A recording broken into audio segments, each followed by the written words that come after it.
வாழ்க வையகம் வாழ்க வளமுடன்.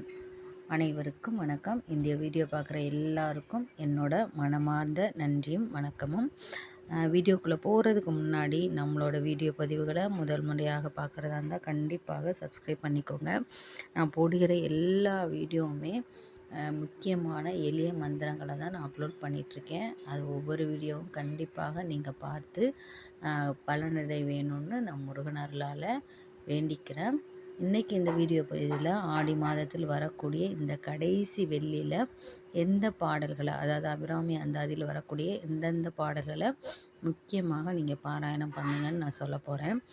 உங்களுக்கு பிடித்த அம்மன் எந்த அம்மனாக வேணால் இருக்கலாம். திரிபுர சுந்தரியாக இருக்கலாம், பாலசுந்தரியாக இருக்கலாம், பாலாம்பிகாவாக இருக்கலாம், முத்துமாரியம்மனாக இருக்கலாம், சமயபுரம் மாரியம்மன், எந்த அம்மன் வேணால் இருக்கலாம், காஞ்சி காமாட்சி எது வேணால் இருக்கலாம். எல்லா அம்மாவும் ஒன்று தான். நீங்கள் மனசார நினச்சிட்டு இந்த அபிராமி அந்தாதியில் வரக்கூடிய இந்த பாடல்களை பாராயணம் பண்ணுங்கள்.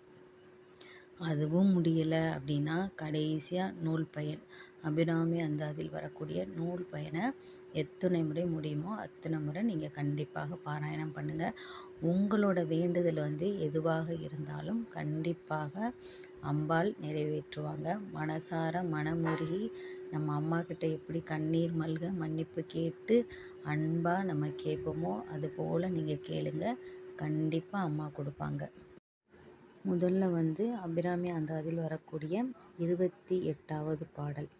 இந்த பாடல் நம்ம பாடி பாராயணம் செஞ்சோன்னா சிவலோகமே நமக்கு சித்திக்குமாம்.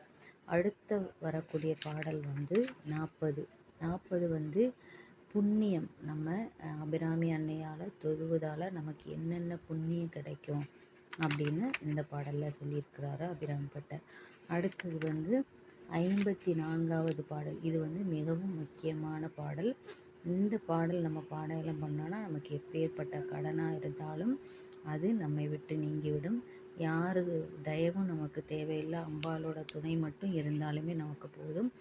அதுபோல் 59வது பாடல். நம்ம தெரியாமல் அறியாமல் செய்த பிழையை அன்னை மன்னித்து நம்மளை ஏற்றுக்கொள்ளுவாங்க. அதே போல் 69வது பாடல். அம்பாலை நம்ம வணங்கினா நமக்கு என்னென்ன பயன்கள்லாம் கிடைக்கும் அப்படின்னு இந்த பாடலில் சொல்லியிருப்பாங்க. அதுக்கப்புறம் 71வது பாடல். அம்பாலோட துணை இருந்தால், அபிராமி அன்னையோட துணை இருந்தால் நமக்கு எந்த குறையுமே இருக்காது. 72வது பாடல். இந்த பாடலை நம்ம பாடி பாராயணம் பண்ணோம் அப்படின்னா நம்மளோட பிறவி துன்பம் எதுவாக இருந்தாலும் அது நீங்கிவிடும். அடுத்தது 75வது பாடல். இந்த பாடலை நம்ம பாராயணம் பண்ணோன்னா நம்மளுக்கு சொர்க்கமும் எப்பேற்பட்ட எல்லா செல்வமும் நமக்கு கிடைக்கும். அதுக்கடுத்து பார்த்திங்கன்னா 88வது பாடல். 88வது பாடல் அம்மா கிட்ட நம்ம நீங்கள் என்னை கைவிட்டுறக்கூடாது, அதாவது நம்ம கடவுள் மட்டும்தான் துணை, நமக்கு யாருமே இல்லாத நேரத்தில் இந்த பாடலை பாடி நம்ம பாராயணம் பண்ணோன்னா அம்மா நம்மளை அபிராமி அன்னை கைவிடவே மாட்டாங்க. இது முடிஞ்சவரை இந்த எல்லா பாடல்களையும் பாராயணம் பண்ணுங்க. அது முடியலை அப்படின்னா அபிராமி அன்னையோட நூல் பயன் இதை பாராயணம் பண்ணுங்க. இல்லை சில பாடல்கள் நான் விளக்கமும் கொடுத்துருக்கேன். நீங்கள் விளக்கம் kaumara.comல போட்டு பார்த்தா கூட உங்களுக்கு வரும். எல்லா பாடல்களையும் நீங்கள் பாடி பாராயணம் பண்ணுங்கள். இது கடைசியாக நூல் பயன், அதையும் பாடி பாராயணம் பண்ணுங்கள். இந்த வீடியோ கண்டிப்பாக உங்களுக்கு யூஸ்ஃபுல்லாக இருந்திருக்கும். அடுத்த பயனுள்ள வீடியோவில் நம்ம சந்திக்கலாம்.